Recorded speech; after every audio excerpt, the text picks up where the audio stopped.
Test 2. You will hear a number of different recordings and you will have to answer questions on what you hear. There will be time for you to read the instructions and questions, and you will have a chance to check your work. All the recordings will be played once only. The test is in 4 sections. At the end of the test, you will be given 10 minutes to transfer your answers to an answer sheet. Now turn to Section 1.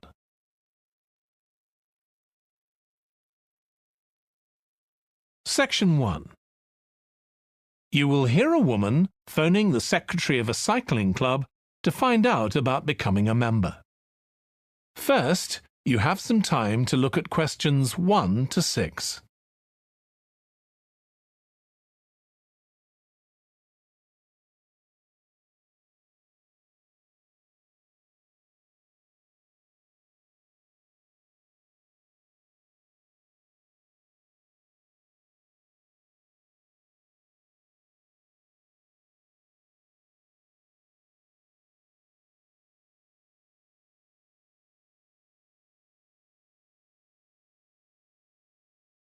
You will see that there is an example that has been done for you.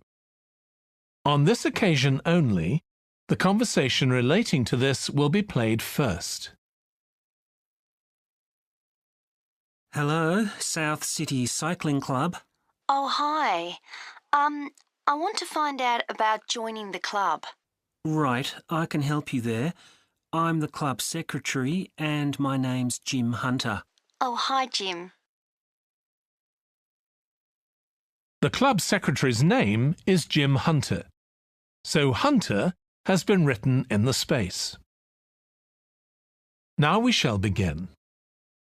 You should answer the questions as you listen because you will not hear the recording a second time. Listen carefully and answer questions 1 to 6. Hello, South City Cycling Club. Oh, hi. I want to find out about joining the club. Right, I can help you there. I'm the club secretary and my name's Jim Hunter. Oh, hi, Jim. So, are you interested in membership for yourself? That's right. Okay, well, there are basically 2 types of adult membership. If you're pretty serious about cycling, there's the full membership. That costs $260, and that covers you not just for ordinary cycling, but also for races both here in the city and also in other parts of Australia. Right. Well, I'm not really up to that standard. I was more interested in just joining a group to do some cycling in my free time. Sure, that's why most people join. So in that case, you'd be better with the recreational membership. That's $108 if you're over 19 and $95 if you're under. I'm 25. Okay. It's paid quarterly and you can upgrade it later to the full membership if you want to, of course. Now, both types of membership include the club fee of $20. They also provide insurance in case you have an accident, though we hope you won't need that, of course. No. OK, well, I'll go with the recreational membership, I think, and that allows me to join in the club activities and so on? That's right. And once you're a member of the club, you're also permitted to wear our kit when you're out cycling. It's green and white. Yes, I've seen cyclists wearing it. So can I buy that at the club? No, it's made to order by a company in Brisbane. You can find them online. They're called Jerry's. That's Jerriz. You can use your membership number to put in an order on their website. OK. Now, can you tell me a bit about the rides I can do? Sure. So we have training rides pretty well every morning, and they're a really good way of improving your cycling skills as well as your general level of fitness. But they're different levels. Level A is pretty fast. you're looking at about 30 or 35 kilometres an hour. If you can do about 25 kilometres an hour, you'd probably be level B. And then level C are the novices who stay at about 15 kilometres per hour. Right. Well, I reckon I'd be level B. So when are the sessions for that level? There are a couple each week. They're both early morning sessions. There's one on Tuesdays, and for that one you meet at 5:30 a.m, and the meeting point's the stadium. Do you know where that is? Yes, it's quite near my home, in fact.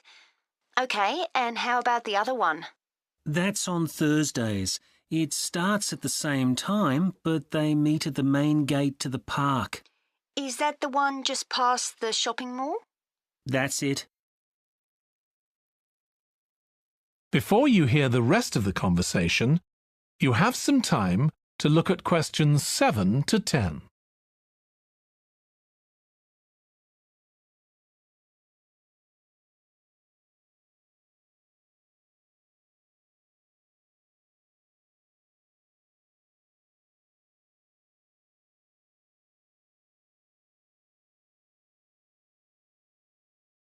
Now listen and answer questions 7 to 10. So how long are the rides? They're about an hour and a half, so if you have a job, it's easy to fit in before you go to work. And the members often go somewhere for coffee afterwards, so it's quite a social event. OK, that sounds good. I've only just moved to the city, so I don't actually know many people yet. Well, it's a great way to meet people. And does each ride have a leader? Sometimes, but not always. But you don't really need one. The group members on the ride support one another anyway. How would we know where to go? If you check the club website, you'll see that the route for each ride is clearly marked. So you can just print that out and take it along with you. It's similar from one week to another, but it's not always exactly the same. And what do I need to bring? Well, bring a bottle of water and your phone. You shouldn't use it while you're cycling, but have it with you. Right. And in winter, it's well before sunrise when we set out, so you need to make sure your bike's got lights. That's OK. Well, thanks, Jim. I'd definitely like to join. So what's the best way of going about it? You can... That is the end of section 1. You now have half a minute to check your answers.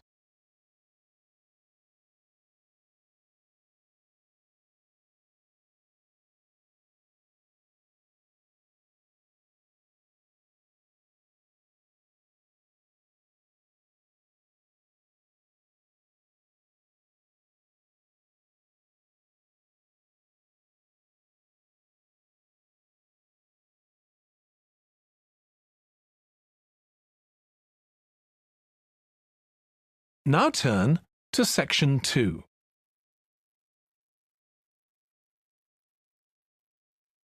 Section 2. You will hear a manager in a company talking to employees about volunteering for charity work. First, you have some time to look at questions 11 to 16.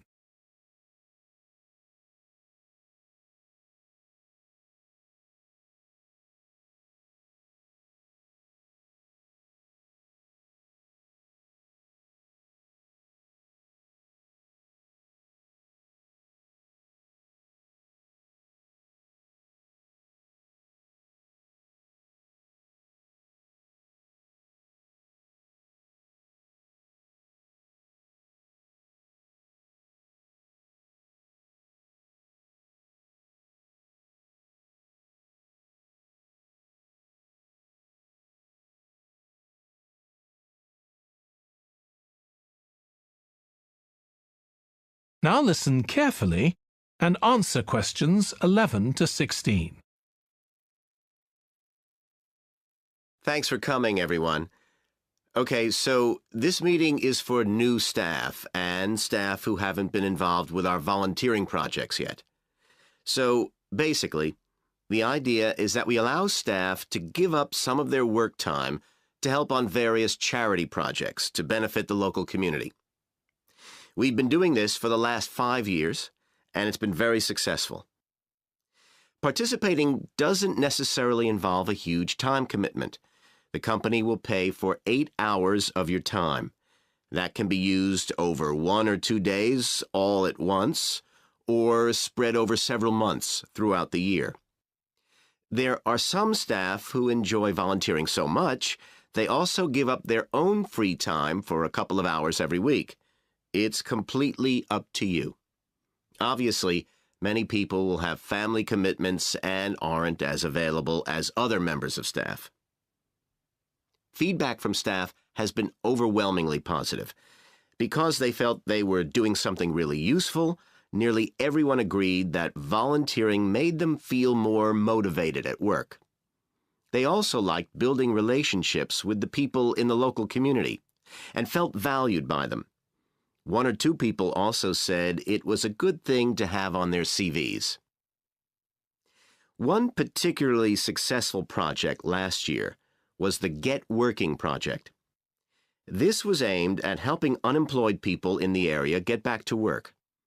Our staff were able to help them improve their telephone skills, such as writing down messages and speaking with confidence to potential customers, which they had found quite difficult.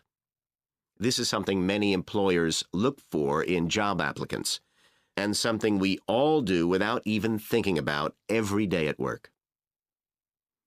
We've got an exciting new project starting this year.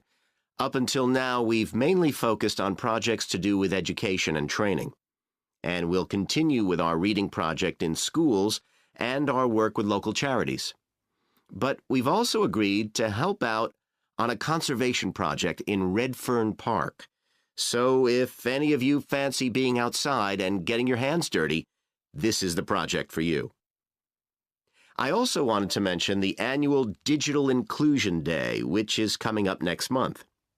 The aim of this is to help older people keep up with technology. And this year, instead of hosting the event in our own training facility, we're using the ICT suite at Hill College, as it can hold far more people.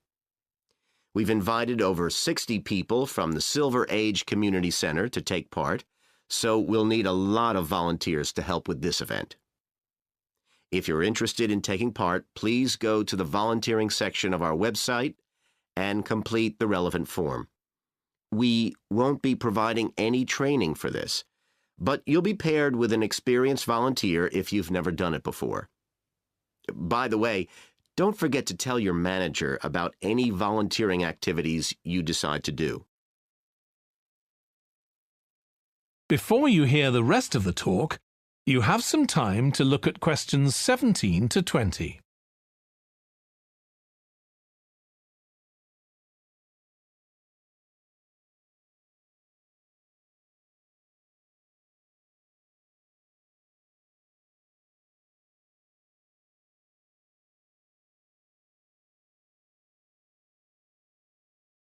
Now listen and answer questions 17 to 20. The participants on the Digital Inclusion Day really benefited. The majority were in their 70s, though some were younger, and a few were even in their 90s.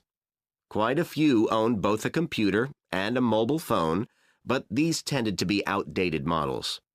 They generally knew how to do simple things like send texts, but weren't aware of recent developments in mobile phone technology. A few were keen to learn, but most were quite dismissive at first. They couldn't see the point of updating their skills. But that soon changed. The feedback was very positive.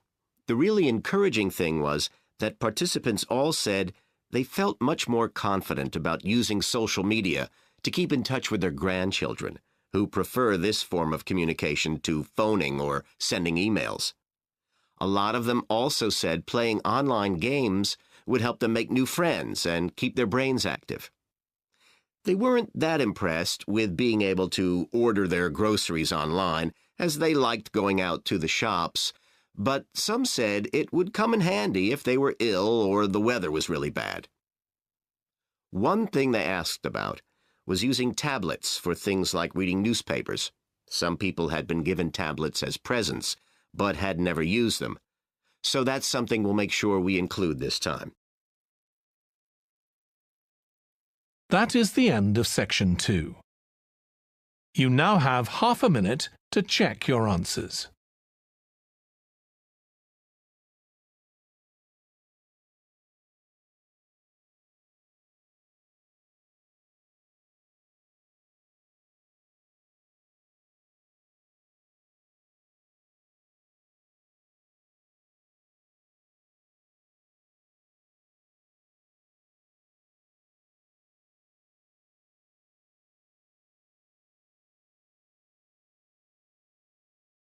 Now turn to section 3.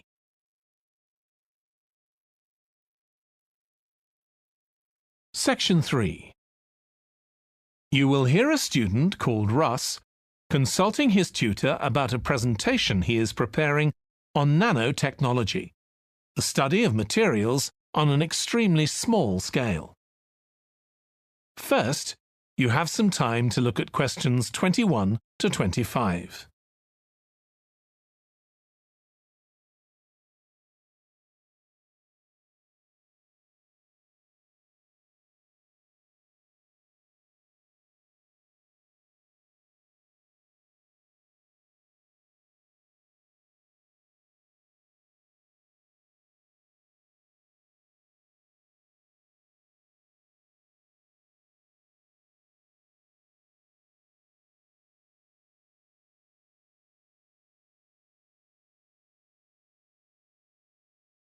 Now listen carefully and answer questions 21 to 25. Come in, Russ. Thank you. Now, you wanted to consult me about your class presentation on nanotechnology. You were due to give it next week, aren't you? That's right, and I'm really struggling. I chose the topic because I didn't know much about it and wanted to learn more, but now I've read so much about it, in a way there's too much to say. I could talk for much longer than the 20 minutes I've been allocated. Should I assume the other students don't know much and give them a kind of general introduction, or should I try and make them share my fascination with a particular aspect? You could do either, but you'll need to have it clear in your own mind. Then I think I'll give an overview. OK. Now, one way of approaching this is to work through developments in chronological order. Uh-huh. On the other hand, you could talk about the numerous ways that nanotechnology is being applied. You mean things like thin films on camera displays to make them water repellent and additives to make motorcycle helmets stronger and lighter? Exactly. Or another way would be to focus on its impact in one particular area, say medicine or space exploration. That would make it easier to focus. Perhaps I should do that. I think that would be a good idea. Right. How important is it to include slides in the presentation? They aren't essential by any means. And there's a danger of tailoring what you say to fit whatever slides you can find.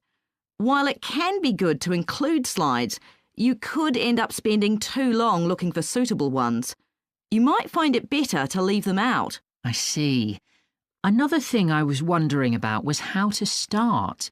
I know presentations often begin with, first I'm going to talk about this, and then I'll talk about that. But I thought about asking the audience what they know about nanotechnology. That would be fine if you had an hour or two for the presentation, but you might find that you can't do anything with the answers you get, and it simply eats into the short time that's available. So maybe I should mention a particular way that nanotechnology is used to focus people's attention. That sounds sensible. What do you think I should do next? I really have to plan the presentation today and tomorrow. Well, initially, I think you should ignore all the notes you've made, take a small piece of paper and write a single short sentence that ties together the whole presentation. It can be something as simple as, nanotechnology is already improving our lives. Then start planning the content around that. You can always modify that sentence later if you need to.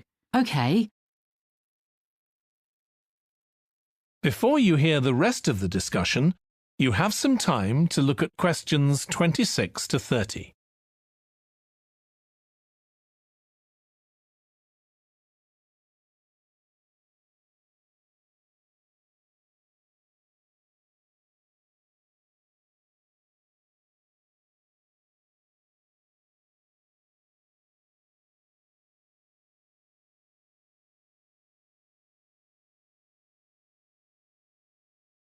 Now listen and answer questions 26 to 30.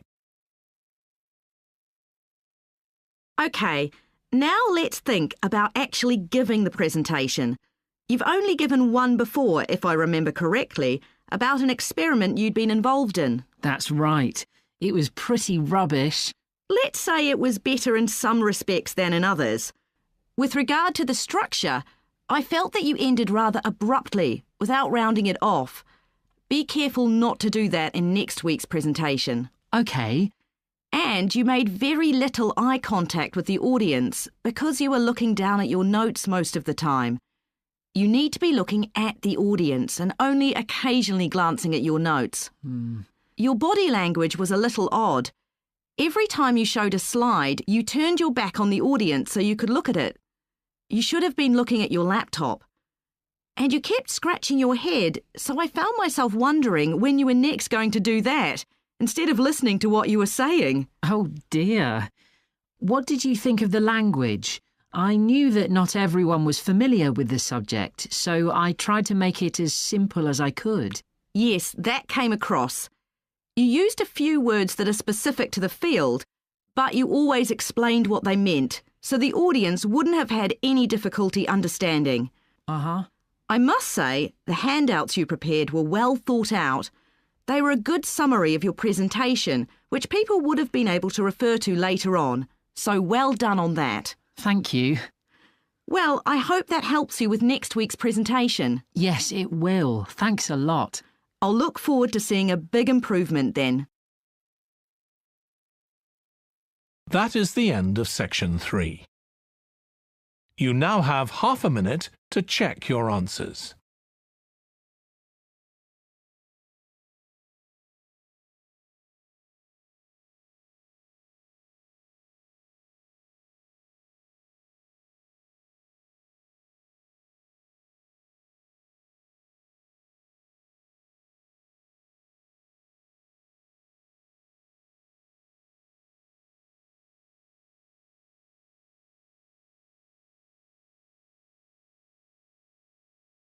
Now turn to section 4.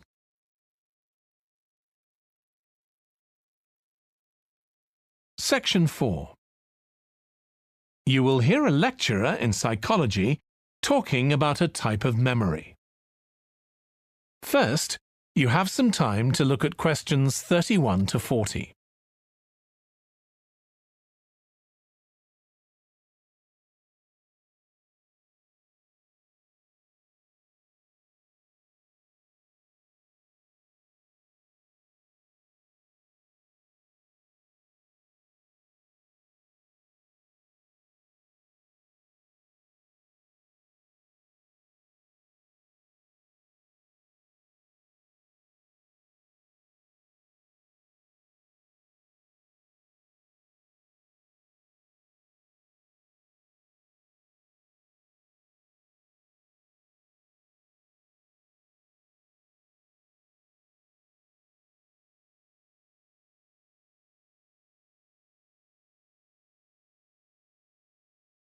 Now listen carefully and answer questions 31 to 40.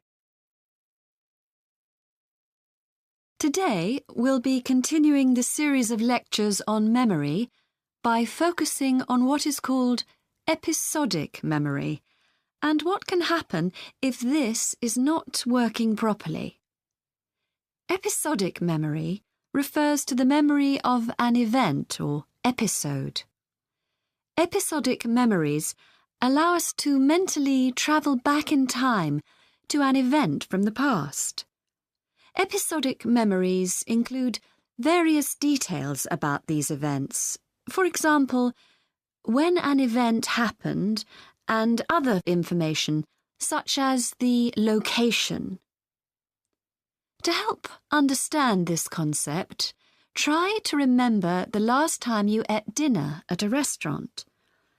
The ability to remember where you ate, who you were with, and the items you ordered are all features of an episodic memory.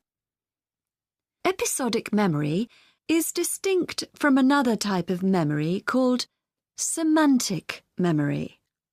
This is the type of factual memory that we have in common with everyone else. That is your general knowledge of the world. To build upon a previous example, remembering where you parked your car is an example of episodic memory.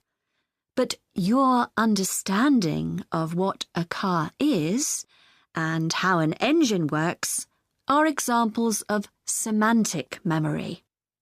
Unlike episodic memory, semantic memory isn't dependent on recalling personal experiences. Episodic memory can be thought of as a process with several different steps of memory processing, encoding, consolidation, and retrieval. The initial step is called encoding. This involves the process of receiving and registering information which is necessary for creating memories of information or events that you experience. The degree to which you can successfully encode information depends on the level of attention you give to an event while it's actually happening. Being distracted can make effective encoding very difficult. Encoding of episodic memories is also influenced by how you process the event. For example, if you were introduced to someone called Charlie, you might make the connection that your uncle has the same name. Future recollection of Charlie's name is much easier if you have a strategy to help you encode it. Memory consolidation, the next step in forming an episodic memory, is the process by which memories of encoded information are strengthened, stabilized, and stored to facilitate later retrieval. Consolidation is most effective when the information being stored can be linked to an existing network of information. Consolidation makes it possible for you to store memories for later retrieval indefinitely. Forming strong memories depends on the frequency with which you try to retrieve them. Memories can fade or become harder to retrieve if they aren't used very often. The last step in forming episodic memories is called retrieval, which is the conscious recollection of encoded information. Retrieving information from episodic memory depends upon semantic, olfactory, auditory, and visual factors. These help episodic memory retrieval by acting as a prompt. For example, when recalling where you parked your car, you may use the colour of a sign close to where you parked. You actually have to mentally travel back to the moment you parked.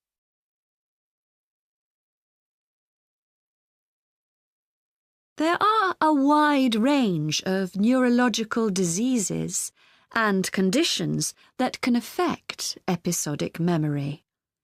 These range from Alzheimer's to schizophrenia to autism. An impairment of episodic memory can have a profound effect on individuals' lives.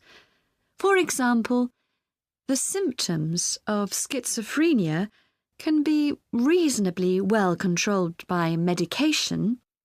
However, patients' episodic memory may still be impaired, and so they are often unable to return to university or work. Recent studies have shown that computer-assisted games designed to keep the brain active can help improve their episodic memory. Episodic memories can help people connect with others, for instance by sharing intimate details about their past, something individuals with autism often have problems with. This may be caused by an absence of a sense of self. This is essential for the storage of episodic memory and has been found to be impaired in children with autism. Research has shown that treatments that improve memory may also have a positive impact on children's social development. One study looked at That is the end of section 4. You now have half a minute to check your answers.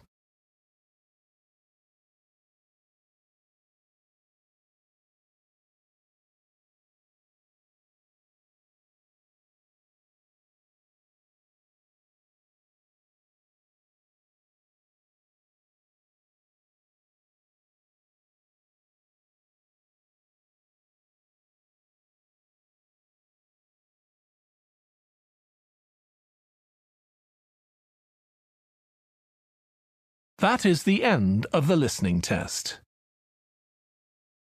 In the IELTS test, you would now have 10 minutes to transfer your answers to the answer sheet.